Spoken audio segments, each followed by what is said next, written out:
Good morning mga Palanggalaya Vlogs, pabunus today, October 24, 2025. Guide na to karon nga adlaw is 0 si utso, pwede na 0, pwede na utso, pwede ninyo ubanon kung ganahan mo. Tanawon na po na to ni, magsige na lang tagtanawon na to ni. Na, tanag mo subay na ni no? Nusa pa, matamuka na ni, oy, balik mo nilahang ko anon po. Tanag dili na po nila balikon sa kadagan o kanang kuan mo, pwede balik po nilahang ginakuan po. Okay, so gahapon ang ato ang pabonus is si 059. Tapos ang pabali niya. Muna pabonus na to ha. Muna yung naagahapon sa kung kuan. Pero ambot na unsa naman yung kuan nga. Wa naman nila mao. Balik-baliko na naman nila. So, per na to karon nga adlaw si 74. Nakaparis na siya dito sa Inday. Aduan na lang na ninyo dito. Basi ganahan mo ana.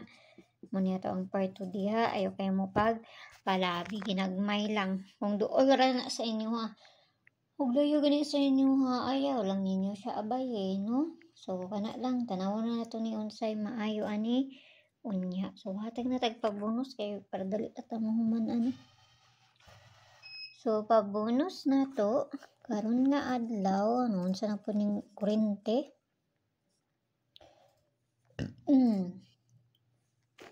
Hello. So, pabonus na to ni ha. Kadali lang. Okay, so pabonus na to. Balik ko na po na ako ni 214. Muna akong paborito. No? So, kana ka muna bahala na. Sa paligas ninyo ana no. So, pwede kayo mo mag 204. Muna akong paligas. So, kana lang no. Ginagmay lang. Nara sa inyo kung ganahan mo moabay ana.